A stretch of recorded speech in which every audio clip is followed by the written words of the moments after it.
보실 성경 말씀은 갈라디아 6장 17절입니다. 이후로는 누구든지 나를 괴롭게 하지 말라. 내가 내 몸에 예수의 흔적을 지니고 있노라. 아멘. 몸에 새긴 예수의 흔적이라는 주제로 말씀을 나누고자 합니다.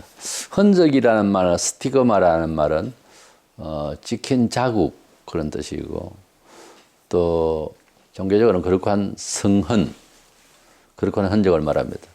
본문에는 스티그마타라고 하는 복수 형태로 되어 있는데, 사도 바울은 자기가 예수를 믿고 여러 번의 상처를 받고 여러 가지 그가 몸에 지닌 증거들이 있다, 복수 형태로 여러 가지가 있다 하는 그런 뜻입니다.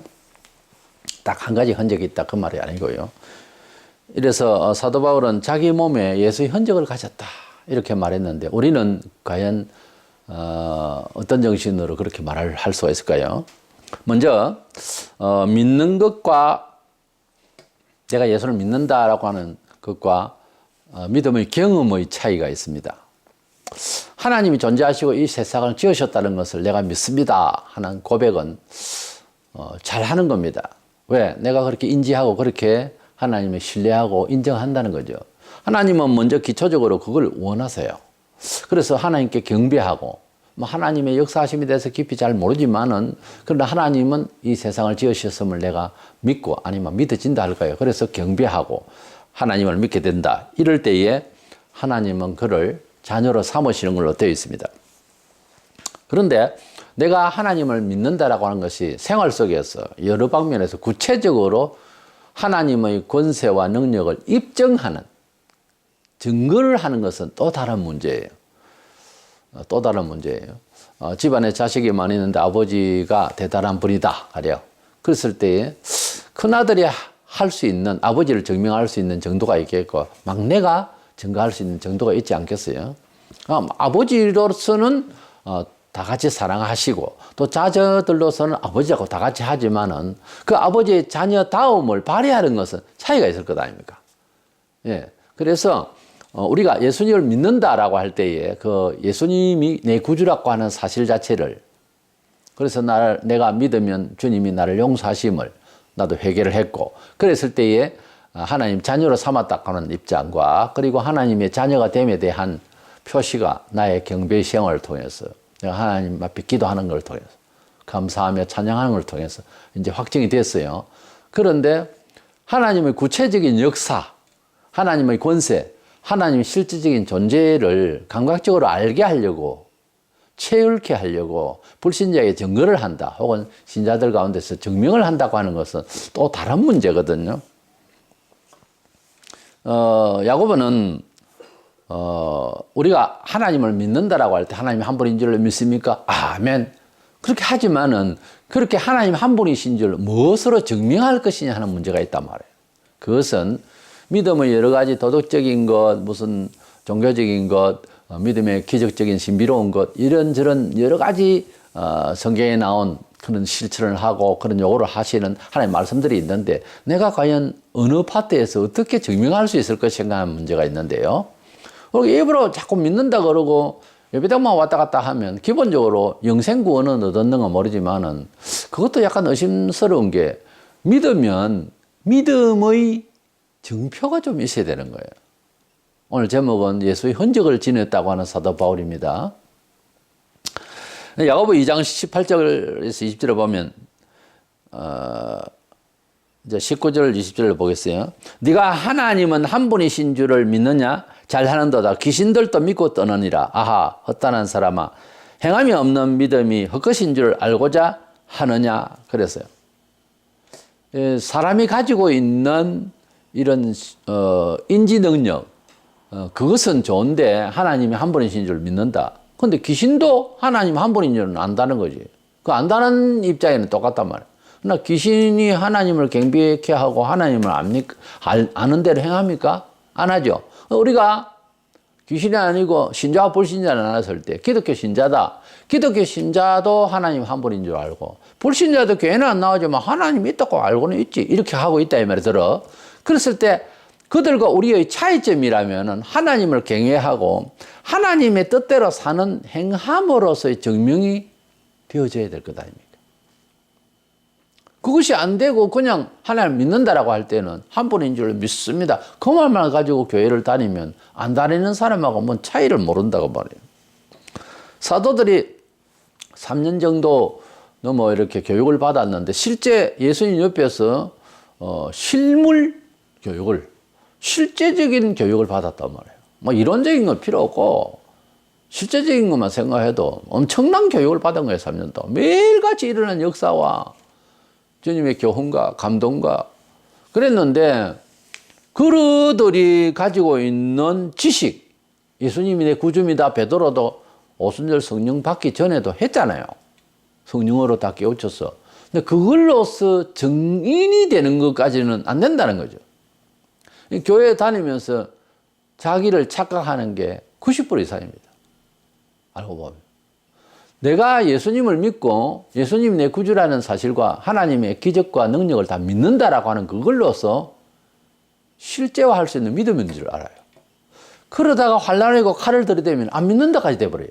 그러니까 믿음을 꼭 뿌리 내리고 붙잡으려면 어떤 경험을 통해서 뼈아픈 뇌리만 가지고 안 됩니다. 가슴의 상처처럼 뭔가가 나를 붙들 수 있는 동기유발이 필요해요. 그것은 성경대로 살아가려고 할 때에 오는 핍박, 그리고 충성하다 보면 지치면서도 주님 앞에 기도하며 계속 산을 넘고 산을 넘을 때, 그때 하나님께서는 내가 믿고 있는, 일상에 믿고 있는 그 믿음을 굳세게 하는 거예요. 그 믿음하고 그냥 인지하는 거하고는 차이가 많다 그 말이에요. 냉정하게 바라볼 때 그렇게 알고 있습니다 하는 것은 끝까지 가기가 어려워요. 끝까지 가면 다행인데, 예수님을 내 구주로 믿는다 하는 이 한 가지가 영원에 이르는, 영생에 이르는 말이면서도 이 고백이 그걸 끝까지 지킬 것이냐 하는 것은 우리 역사적 경험을 볼 때는 안 지키지더라니까요. 환난을 받거나 시험을 받아보면 날아가 버려요. 그러니까 제 말은 예수님을 구주로 믿는 것뿐만 아니라 하나님의 여러 가지의 방법에 있어서의 그 경험이 안 되면 믿음이라고 할 수 있을까? 이걸 끝까지 지켜나갈 수 있을까? 사도들이 3년 동안 보고 들은 것만 해도 우리 생각에는 대단한 지도자가 되겠고, 우리 교회 사회로 보면, 와, 그 사람들은 선택해서 담임 목사를 시키면 잘하겠다 싶으죠? 그러나 주님은 담임을 할 수 있는, 주님은 그를 정인으로 내세울 수 있는 사도 이름을 발휘할 수 있는 자들이 아니었다는 거죠. 성천하기 전에 주님께서는 사도행전 1장 8절에 성령을 받아서 권능을 가지고 그렇게 일을 할 수 있다고 기다리라고 열흘 동안 집중적으로 기도하도록 했습니다. 그래서 오순절 날 그들이 열흘 만에 기다렸던 그 성령의 충만함을 받아서 권능을 받아서 알고 있는 바를 힘있게 증거할 수 있는 힘을 얻게 된 거죠. 그래서 알고 있는 바, 믿고 있는 바가 실현되려면은 또 다른 문제가 있어요. 여기에는 성령의 특별하신 권능을 입히는 힘이 작용하지 않으면은 불가능합니다. 안 그러면 제자들이 그냥 나가면 되는데 안 되잖아요. 안 되니까 주님께서 새로운 권능을 받아라고 했어요. 입만 가지고 예수 믿는 것 아니에요. 그래서 말만 가지고 교회 다니면서 오만 말만 다 하고, 신학도 마찬가지로 사실은 말만 풍성했지 그 고급스럽고 그 깊이 있고 하는 그 신학대로 살아가는 것은 다른 문제예요. 이것은 경험 문제고 영적인 인격적인 문제예요. 그러니까 신학만 자꾸 많이 한다고 되는 게 아니더라는 거죠. 성경도 많이 알려면 많이 읽으면 알죠. 그렇잖아요. 어차피 기억력이 좋은 사람은 더 많이 안단 말이에요. 근데 그게 작용하는 것은 문제가 달라요. 이게 작용이 돼야 되거든. 그 작용이 안 되면 이게 믿음이라고 할 수 있을까 하는 거예요. 이래서 성경에 있는 바 하나님과 예수 그리스도를 통한 구원, 그리고 우리 존재에 대한 이해들, 성경의 모든 하나님의 메시지들 인정을 하는 것까지는 좋아요. 인정까지 안 한다 하면 끝난 이야기지만 인정을 하고 믿고 고백하는 것은 좋아요. 그런데 그것을 경험한다고 하는 것까지 가는 것이 매우 중요하더라는 거지. 그 부담스럽다 그렇게 여길 것이 아니고 나 자신의 영혼과 내 인생을 위해서 경험을 하려고 해야 되는 거예요. 그 주님의 말씀대로 산다고 하는 것은 누구나 피할 수 없는 게 십자가가 당도하게 되면 대부분 사람이 피하려고 하는데 그것을 고비를 넘기려고 하면 억울하고 자존심 상하고 화나고 얼굴빛이 벌써 달라져요. 어른거리는 개처럼 막 어른거리고 막 그렇게 될 일이 많거든요. 근데 그 순간마다 주님 앞에 기도하면 눈물 나죠. 내가 이런 식의 처세를 해야 되나 이런 생각이 먼저 오죠. 그러나 그런 시간들을 이렇게 점차 넘기면 손양원 목사님이 자기 자식을 죽인 이런 무리들 중에 안재선이라는 사람을 양자로 삼았듯이, 그래서 우리가 손양원 목사님은 사랑의 원자탄이라고 하잖아요. 책 제목이.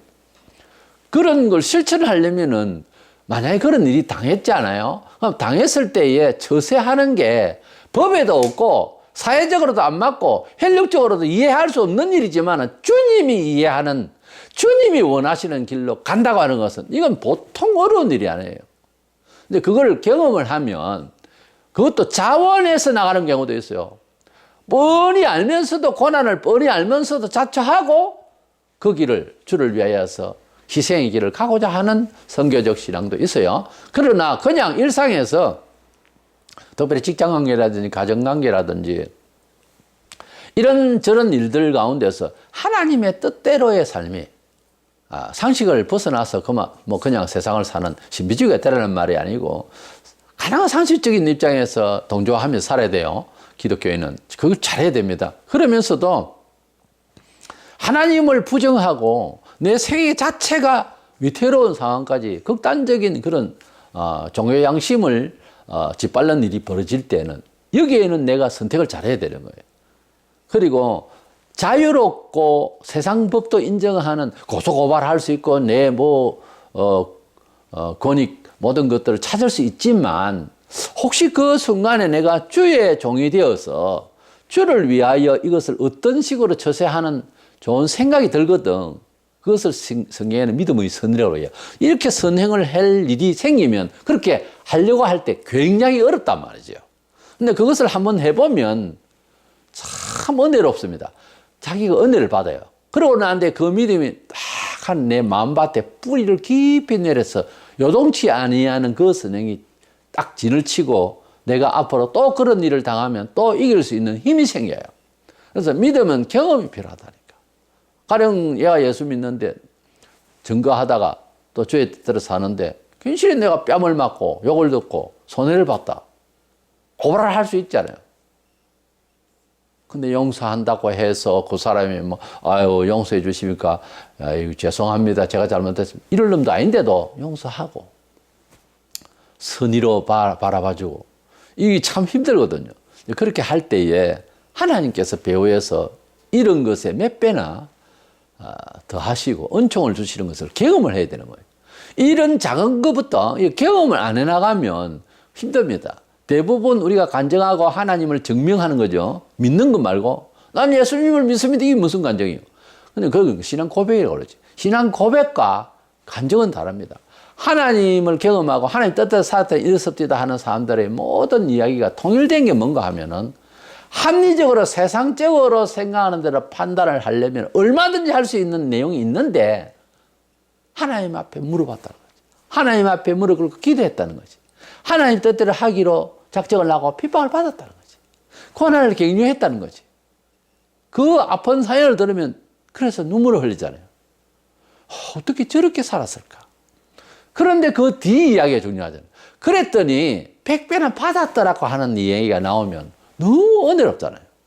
그래서 우리가 간증 집회, 간증은 어떤 면에서는 긍정적인 면이 90% 이상입니다. 참 내가 믿고 있는 하나님과 나와의 관계에 대한 지식이 실현화된 한 내용이니까, 실제의 내용이니까 굉장히 힘이 돼요.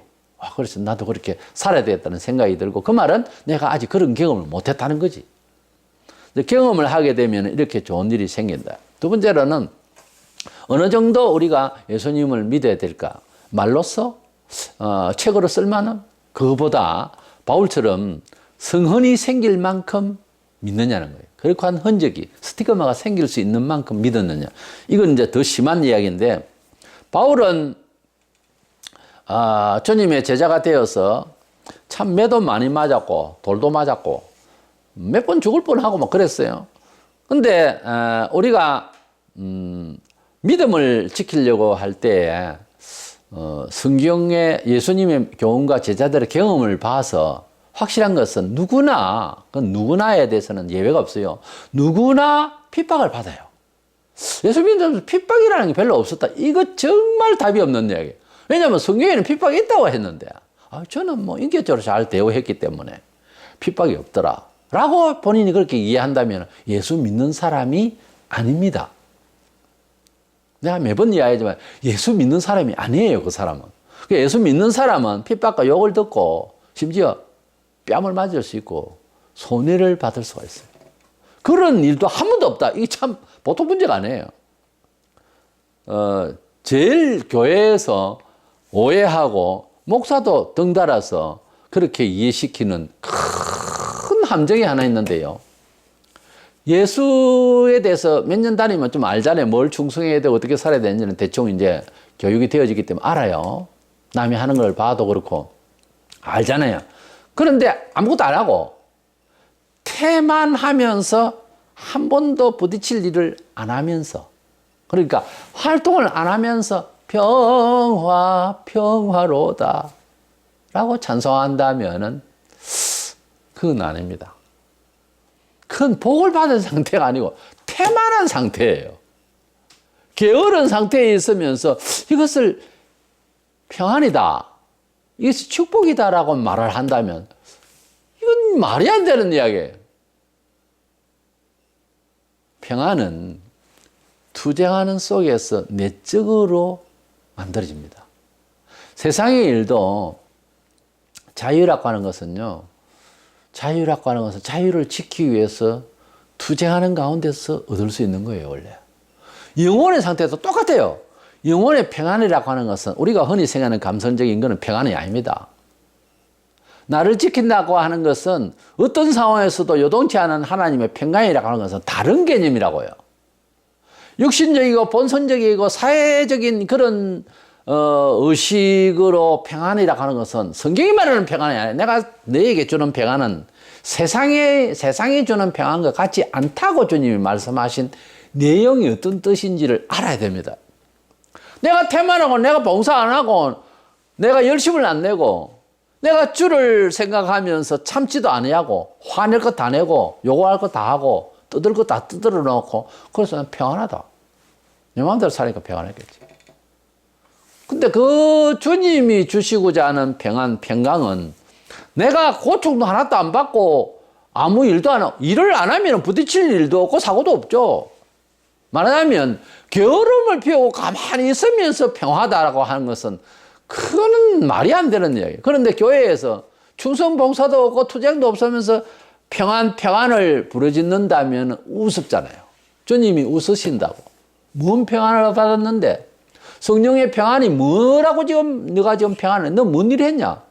이렇게 물으시면 무슨 말 할 거예요?